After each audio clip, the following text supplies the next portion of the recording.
Jonathan Toews! Now to Foley, to the net. He scores! Before you wear the crown, they'll try to tear you down. I'm ready for it now.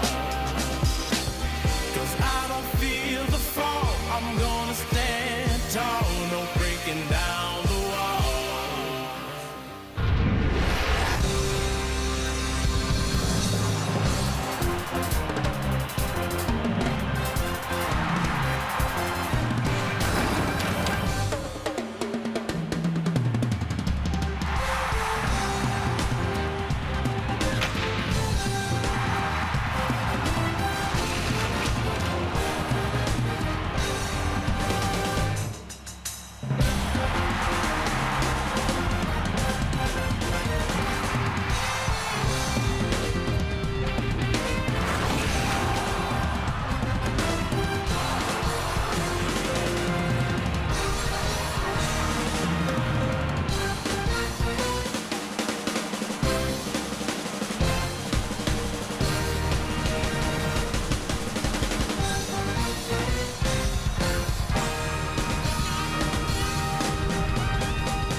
Feel the rush from Los Angeles, California, where tonight the Kings can move within one win of the Stanley Cup final. Either that or we'll have a best of three between these two Western superpowers. Series has just been terrific. Chicago comfortable behind in a series, came from behind twice in 2010, twice last year, both times won the Cup, and of course came from behind 0-2 in the opening series against St. Louis. But these guys in black and white, a different animal altogether. They have looked terrific, especially the last four periods. How you doing, Canada? James Duthie and the boys. It's Bob McKenzie, Mike Johnson, and thrilled to have with us tonight popcorn magnate Orville Redenbacher. A huge thrill for us for Game 4 of the Western Conference Final on TSN. And let us salute that number, the fours, for a moment. Game 7s get all the glory. But the truth is, game number 4 is often where the fate of a series is determined. We all know it. You go down 3-1, the numbers say you are basically done. But you tie it up at 2, you are alive, you have momentum, and in the case of the Chicago Blackhawks, you also regain home ice advantage. That is their goal tonight. Let's bring in Farhan Lalji. And a shake-up for Chicago in the top 6 forwards tonight. Tell us about that, Farhan. Well, we'll start with the one likely lineup change. Joel Quenneville won't confirm it, but we're led to believe that Peter Regan will get back into the lineup in place of Brandon Bolig. Regan sat out the last game when Andrew Shaw got back into the lineup. But the big question, you're right, James, is in that top 6. Will Patrick Kane and Jonathan Toews play together? Now, Joel Quenneville said they would play more together 5-on-5, and we're led to believe that they will start together on the top line. Usually look at the projected lines as Toews and Kane will play alongside of Brian Bickle. And on the second line, Marcus Kruger expected to center that group as Michael Handzus has been struggling. He gets demoted to the third line. Patrick Sharp and Marian Hossa will be Kruger's wingers on that second line. Regan on the fourth line. Shaw goes to the wing after playing center in the last game. So some changes along those forwards as far as the Blackhawks are concerned. The back end looks to be the same. As for the Kings, no lineup changes in this game. Now, Robin Regeer did wind up skating this morning with the team for the first time. He has been skating on his own for the last 3 days, but I'm led to believe it will be a long shot for Regeer to return to the Kings lineup in this series. James? Good stuff. Lots more from Farhan ahead on the pregame show. Well, again, they are trying to get Kane going to regain the Kane form we saw in the first 2 series of these playoffs, and the Kings are well aware that he's overdue. Kane's a scary guy. We talk about it all the time. You know what? The more you play him, the more you know it's coming somewhere. And we're very familiar with him. Nothing but Cheerios so far in the series for Kane. 0-0-0 in all of the games so far. Does Showtime reappear tonight? I think so. He's back in Hollywood. I think it's about time. And, you know, Patrick Kane has needed some help. His line mates haven't given very much. But there are moments in this playoff where he hasn't needed his line mates. When the biggest moments arrive, and undoubtedly Game 4 down 2-1 is a monstrous moment for Chicago and for Patrick Kane.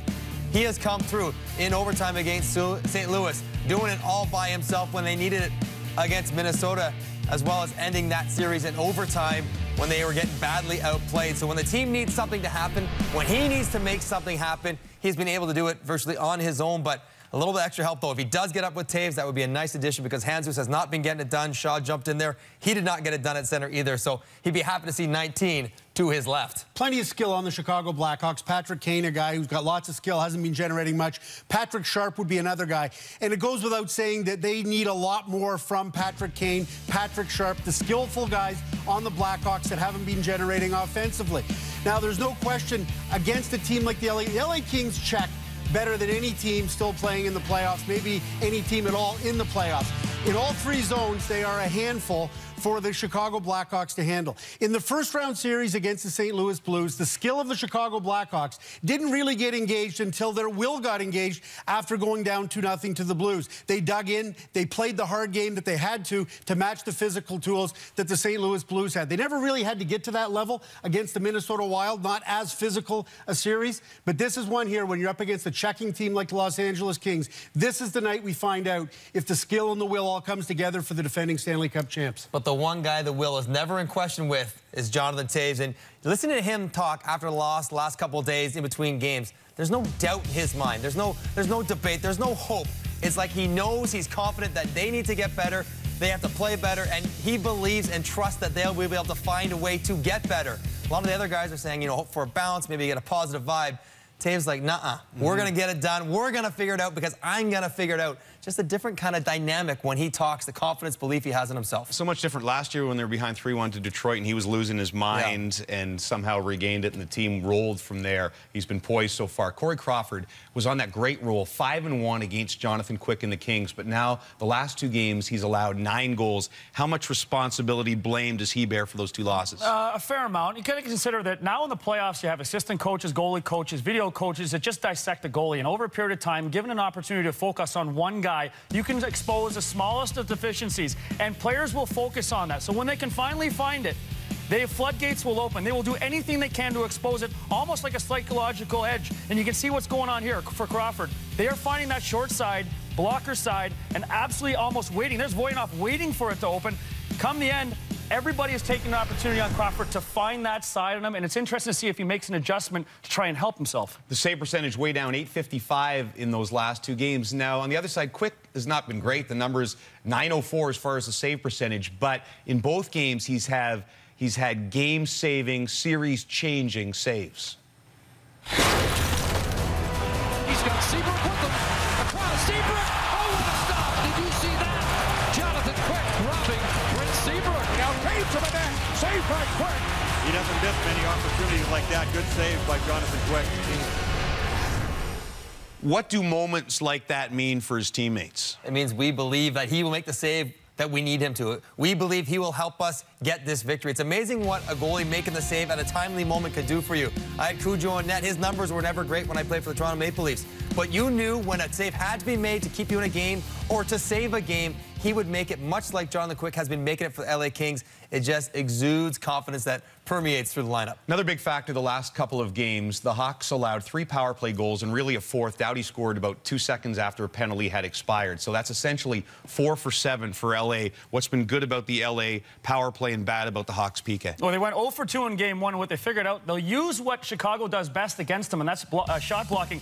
They're adding a presence in that front to now make it so Crawford cannot find it. They're owning the middle. There's a 2-layer. Kopitar's there for not only a possible pass, but also a screen. You can see how this opens up other things. As it comes down to Muzzin, the threat of a slot pass or a backdoor pass is there. Crawford actually is not covering his far post because, or sorry, short side post, because he's fearful of it, and he leaves it wide open for Muzzin, and it just continues. Again, this is Voynov as a defenseman. He understands stay in the middle. That's where the opportunities will arise because everybody has a tendency to sit in front of Crawford for the Chicago Blackhawks. There it is again, waiting for that side to open up, waiting for that screen to develop because they're trying to shot block and just exposing it. They'll have to improve on that tonight, the Chicago PK. Andrew Shaw returned last game. They were hoping for a big boost from him, but as Mike mentioned, didn't get a lot from it, maybe a little bit of rust. He hopes for more tonight. He's standing by with Farhan. Andrew, you talked about adrenaline getting you through Game 3. How much better do you expect to be here in Game 4 with a game under your belt? A lot better. You know, got caught back up to the pace last game, and, you know, try to get the legs going and get to that net. When you look at this game and you see what's happened with teams that have scored first in these playoffs, most teams find a way to win that game. That hasn't happened in the last 2 games for you. How do you play better with the lead? We know they're a great team. They're going to have a lot of offense. We got to tighten things up, work hard, and just out-compete them. Andrew, thanks for this. Thanks. It's the second and particularly the third periods where LA has been just terrific in those last 2 games. Great atmosphere outside Staples. We continue the pregame show and count you down to Game 4 next. And up next, because of their numbers, they've been dubbed that 70s line. We'll ask the star of it, Jeff Carter, for his approval of the nickname. I mean, it goes with our number theme, and I'm not sure who made it up or where it came from. Crash after Foley scores! Traffic from Jeff Carter in front of the net. Rebounded in front, scored! Tyler Toffoli. And that's the line that Daryl Sutter says doesn't play together. And away goes Carter along with Toffoli. Carter scores! It's the hat-trick goal for Jeff Carter. This line is sizzling. Tyler Toffoli. It pays to keep your head up and keep going. That 70s line does it again. Here is the red-hot Jeff Carter of the Los Angeles Kings. Your line has been dubbed that 70s line with you, Tyler Toffoli, and Tanner Pearson. Here's your chance. Do you officially endorse this name, or would you perhaps like to rename it? I mean, it goes with our number theme, and I'm not sure who made it up or where it came from, but it's been kind of sticking, so we'll go with it. It's been going great so far, and in this series in particular, we've really seen different roles start to take shape. Toffoli's the goal scorer, goals in 3 straight games. Pearson has 4 primary assists, and you just seem to be the guy who's in the middle of everything. Fair assessment of the roles? Yeah, absolutely. You know, I think with Tanner and Tyler, obviously they have a lot of chemistry from their time in Manchester together, and you know, I was lucky enough to kind of fit in with them and get things going. And you know, Tanner's a guy that uses his speed real well to his advantage, and when he's got the puck on his stick, if you're open, he's going to find you. You know, with Tyler, he's like he's shown, he gets an opportunity, and a lot of times it's going to the back of the net. So things have been going well for us, and hopefully we can keep it rolling. I have to ask you about the Anaheim series. Were you amused or annoyed when your old buddy Corey Perry poured water in your glove during a timeout? I actually, you couldn't tell on video, but I kind of had a good laugh about it. I can't remember who the linesman was that was standing there, but we both had a good little laugh. You know, that's the kind of player that Perez is. He's obviously a great player, but he's going to try anything to get you off your game, and you know, it was. I had a good laugh about it. We all did. You had a lowercase double championship in 2005 when you won the World Juniors and the AHL Calder Cup. Have you given much thought to the prospect of yourself and your teammate Drew Doughty becoming just the 7th and 8th players ever to win an Olympic gold medal and a Stanley Cup in the same season? Any thought of that? You know what? I'd be lying to you if I said I hadn't thought about it. Obviously, winning an Olympic gold medal was a huge thrill for myself and Drew. It was a great team to be a part of, and you know, if we can keep it rolling here and top it off with another championship, you know, it'd be awesome. But we got a long ways to go. You fed Jonathan Toews with what would be the gold medal-winning goal in that game over Sweden in Sochi. Has there been any acknowledgement, maybe a smile, words, a gesture between the two of you, or are you sworn enemies at least until this series is over? You know what? It was obviously a great thrill for me to play with him. You know, everybody that watches the game knows what type of player he is and leader and what he brings to a team. And you know, I was lucky enough to get a chance to play with him. But you know, right now it's you know, we're going up against each other, and it's tough out there. A lot of battles. There isn't any talking going on. He's a pretty serious guy out there, so we'll just leave it at enemies.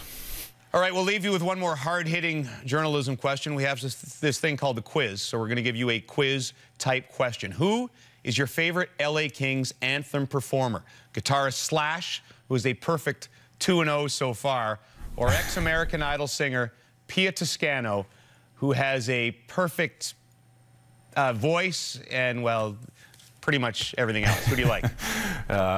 You know, it was pretty cool to see Slash playing. Pretty amazing what he can do with the guitar, but I think I'd probably get in a little bit of trouble if I didn't pick Pia. I know she's a big part of getting the fans going. They love seeing her. They love listening to her sing the anthem, and it really gets the rink energized and ready to go. Solid choice, Jeff. Thanks for this. Thanks. 4 founding members of the PIA fan club right here on this panel. The line's been terrific. They've combined for 16 goals so far in the playoffs, 7 in the series alone, and Carter individually right behind Kopitar, 1 point for the playoff scoring lead.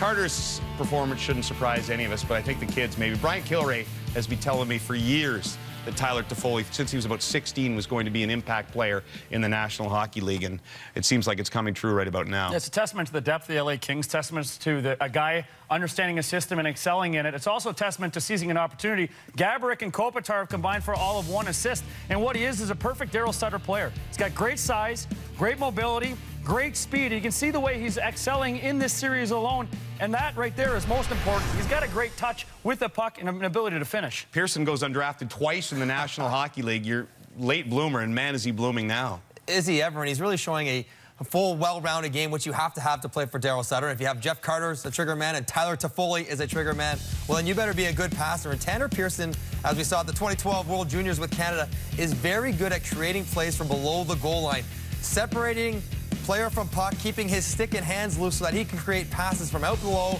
to tee guys up in front. We've already seen it a couple of different times in this series. He's very good at reading the play, jumping on loose pucks, and putting the in front of that right where guys want it. Remember that old saw that you get from NHL teams, and they say, well, if we're drafting late in the first round, it's not as easy to get good prospects. You got to draft in the top 5 or the top 10 to get anybody really good. Well, Toffoli and Pearson are exactly opposite of that. The LA Kings struck gold. 2012 draft, as you say, a guy stigmatized, Tanner Pearson, 30th overall, stigmatized by the fact that in back-to-back NHL drafts, he wasn't taken. A lot of teams backed off on this guy. The Kings jump in, and they've got a fully formed player whose strength and conditioning is improving vastly by the day. As for Tyler Toffoli, we had him ranked in the first round to go in the 2010 draft. Right near the end of the first round, he didn't go until 47th overall, in large part because of skating, strength, conditioning issues. But, I mean, that's the norm for 18-year-old kids. But everybody passed on him. He was supposed to be a first-rounder, and everybody passed on him, and the Kings got him at 47. So the scouting staff of Mike Feuda, Mark Yannetti,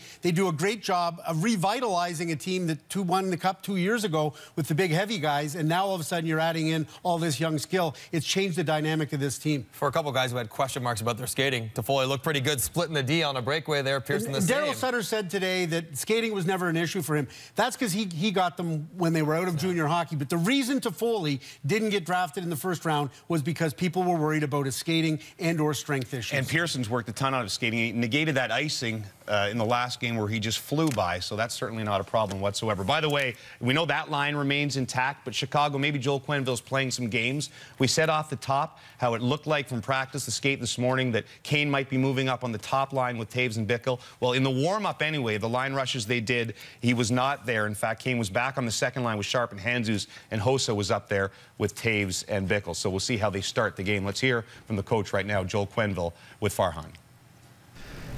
Joel, we'll start with a couple of your top players, Patrick Sharp and Patrick Kane. How much more do you need from them as this series is 2-1 here? Well, I think, you know, they're top guys. They're getting a lot of attention out there, and I think, you know, we'll see how the lines match up here today. But Sharpie scoring late last game, maybe gets a little more comfortable in the scoring area.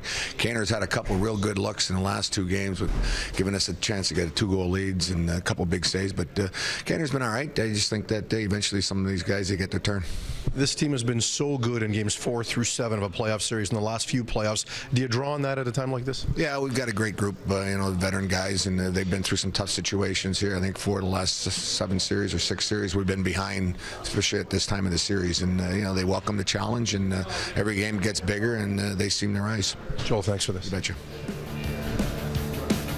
There's a statue of the great one. We're talking about Jeff Carter. The last player for the LA Kings to have 3 points in back-to-back playoff games was 99, way back in 93. We continue to count you down to the drop of the puck in game number 4. One thing you can definitely count on tonight is seeing more Drew Doughty than any other LA King. Ray Ferraro will tell us who Doughty reminds him of next. And tonight. Let's bring in Ray Ferraro, who'll call the game with Chris Cuthbert tonight. Doughty has led the team in ice time in every single game in these playoffs. What does he remind you of out there? When I broke in with the Hartford Whalers in the mid-'80s, the Boston Bruins had a established defenseman in Raymond Bourque who looked so much like Drew Doughty to me on the ice. The ability to play the big minutes, James, that you just mentioned, the ability to punish you defensively when the hit was there, they could run right over top of you. The first pass out of the zone, the crispness of that pass, the shot on the point, it all adds up to the same type of player. When you tried to hit Raymond Bourque, it was like running into a brick wall.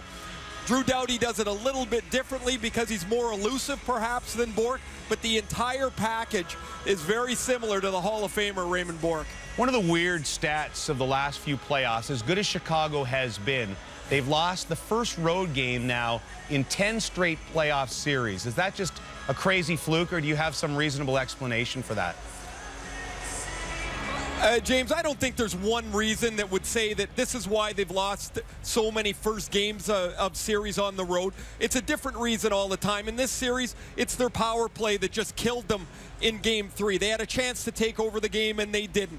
In St. Louis, in the first two games of this playoff year, it was like they just dipped their toe into the water. Bob said earlier, until their will got up to the level of their skill, they didn't compete in the series. And then there's the adjustments that have been made throughout the series. It always seems like Chicago gets better as the series goes on. Losing early in a series has become a habit, and they found a way to dig themselves out of holes. Will they do it again tonight? Well, they better, or they're in big trouble. Yeah, the good part of that stat is 8 of the 10 times they have won the series. Ray Ferraro and Chris Cuthbert have your call in just a few minutes' time. It's the last game of the season on the NHL on TSN, and one of the saddest parts of that is this is the last time I will get to introduce the Daryl Sutter pregame interview with Farhan Lalji.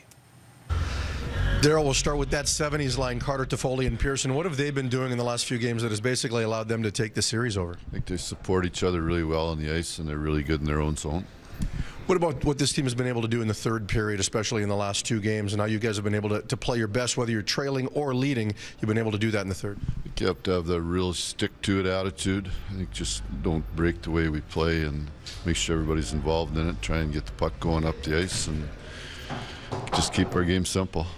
What about how effectively you've been able to contain Patrick Kane? I mean, you know, he's a guy that can explode at any moment, but what have you done so effectively against him so far? Well, he hasn't scored. He's had a lot of really good opportunities, so we got to try and limit those. We know he's a great player, and just try and manage him a little bit when he's out there. Know when he's out there. Thanks, Daryl. You're welcome. We'll miss you, Daryl. One thing the Kings have done, a lot of points from the D-man the last couple of games after being shut out in Game 1. 11 points from the Kings defensemen over the last two. Hawks and Kings will set it up for you next.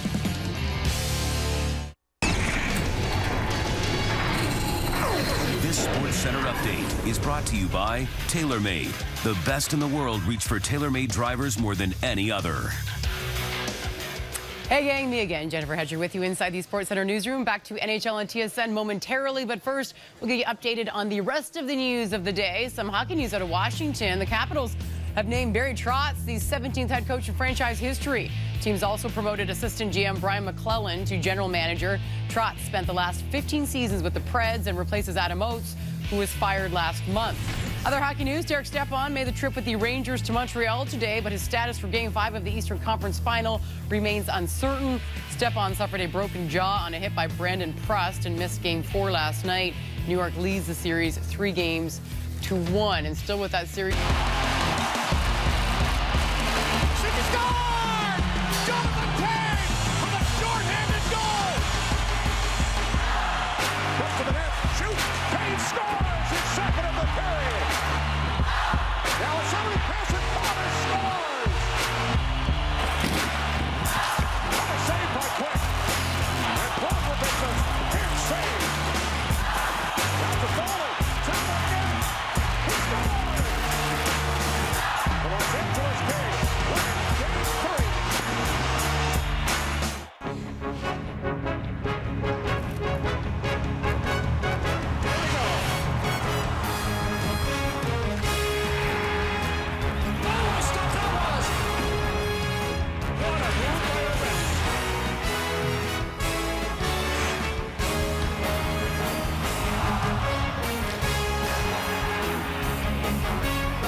The TSN chopper, piloted by Captain Vic Rauter, hovering over Los Angeles, California for Game 4 of the Western Conference Final. Chicago has to get this guy going. Patrick Kane, showtime, 0 points. -3 so far in the series. Patrick Sharp got a late goal in the last game, but has been very quiet as well. These guys have been loud. Tyler Toffoli, Tanner Pearson, Jeff Carter. That 70s line, magic so far for the LA Kings as they look to take a 3-1 lead in the series tonight on the Stanley Cup playoffs on TSN. How you doing, Canada? James Duffy and the boys, Bob McKenzie, Mike Johnson, the always fashionable Aaron Ward. Wardrobe tonight designed by renowned Montreal designer John Liu. One of the defining traits of Chicago's playoff success the past 2 years has been their ability to come back, to get better as a series goes along. Look at it the last couple of years. They trailed Detroit 3-1 in that series, came all the way back. They trailed Boston 2-1 in the final, and in round 1 this year, they trailed St. Louis 2-0. In each one of those series, they never lost another game. But this may be the greatest test of that trait, because the LA Kings are a whole different beast, and they've been the team getting better so far in this series. What is goal number 1 for Chicago tonight? Try to contain that 70s line. They are getting it done. They are rolling through them offensively, but it's really their play without the puck that has made them so dangerous. You can't spring transition. You can't create offense unless you work to get it back. That's what's been so impressive about them. Their defensive play to get it back. What we've got to find out tonight is, have the last 4 periods of hockey been the early onset of complacency for a team that's won 2 Stanley Cups over the last 4 years? The rubber hits the road for Chicago tonight. As Ray Ferraro said, will their will equal the amount of skill they've got? They're going to need it against this Kings team. If you count a Doughty goal right after a penalty expired, LA essentially 4 for 7 in their last 7 power plays. What's been the difference? Well, Chicago's got to get back to where they're doing so well in Game 1, is that keep the puck to the perimeter. LA's been owning the middle of the ice in the power play, and they've just dominated because they cannot allow Crawford to figure out where the puck is. You can see there's such a presence. If it's not 1, it's 2, and they're utilizing the shot blocking of the defenseman against them, and Crawford's struggling to find that puck. And again, Kane 0-0-0 so far in this series. Star-studded crowd as always. David Beckham is a regular. He's on hand as well. The meatloaf! Willie Farrell getting ready for game number 4. We'll have it for you next on the NHL on TSN. Chasing after the puck. He scores! Up to the net. Shoots. Kane scores! He scores! Jonathan Kane! Scores! Jonathan Kane!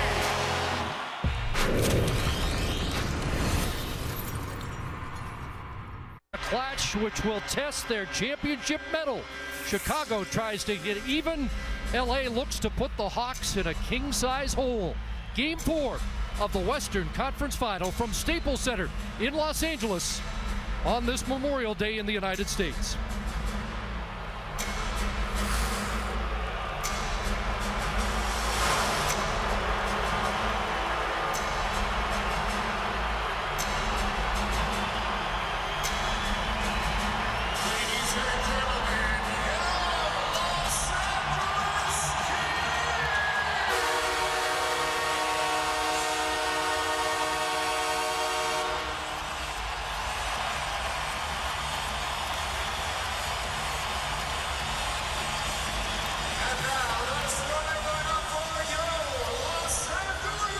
Let's head to ice level. Farhan Lalji with Drew Doughty. Thanks, Chris. Drew, your defensive core has picked up 11 points in the last 2 games. How much of a focus has that been for you since game 1? Yeah, we need our D to be involved. In order to create offense, we obviously got to play good defense, but after that, we got to join in, be the 4th man of the rush to get shots through. This team has played its best hockey in the 3rd period of the last 2 games. What's allowed you to save your best for last? We don't want to start off like that. We want to have the good first period and take it through for the rest of the 60 minutes. But no, we know they're going to come out hard. Tonight's going to be their best effort. It's going to be a tough one for us. Thanks, Drew. Thanks.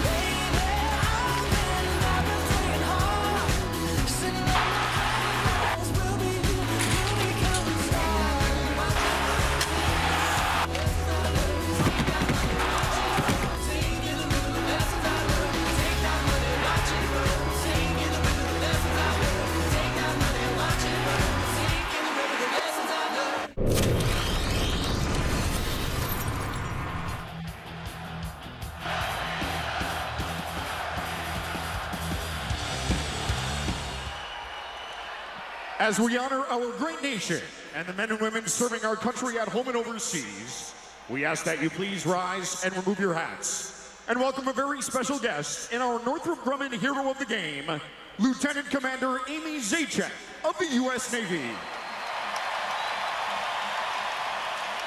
On behalf of the Los Angeles Kings, we thank you for your service and dedication to our country. Today is the day that we look back and honor those who have served our country both near and far. As we celebrate Memorial Day and our freedom in this country, we ask that everyone take a moment to honor and reflect on those who protect us each and every day. Please join us as we hold a moment of silence for all members of the armed forces who have lost their lives defending our great country.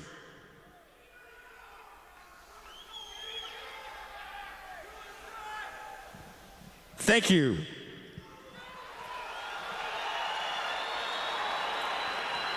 And now, here to perform the national anthem, please welcome international recording artist, Pia Toscano.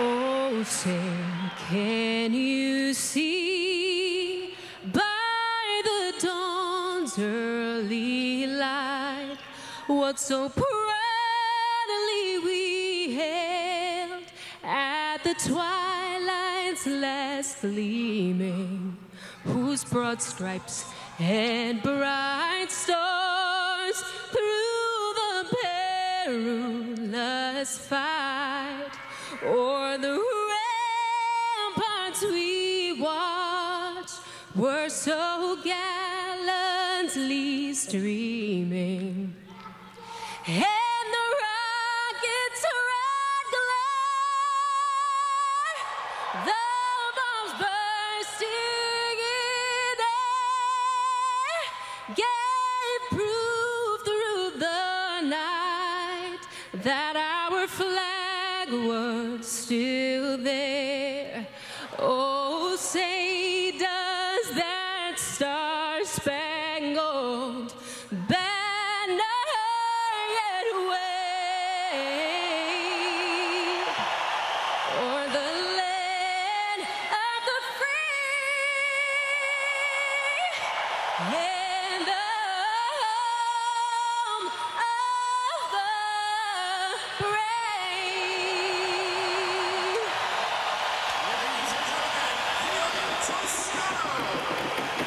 The LA Kings have been to the brink 6 times already in these playoffs. Tonight they try to push the Hawks to the edge for the first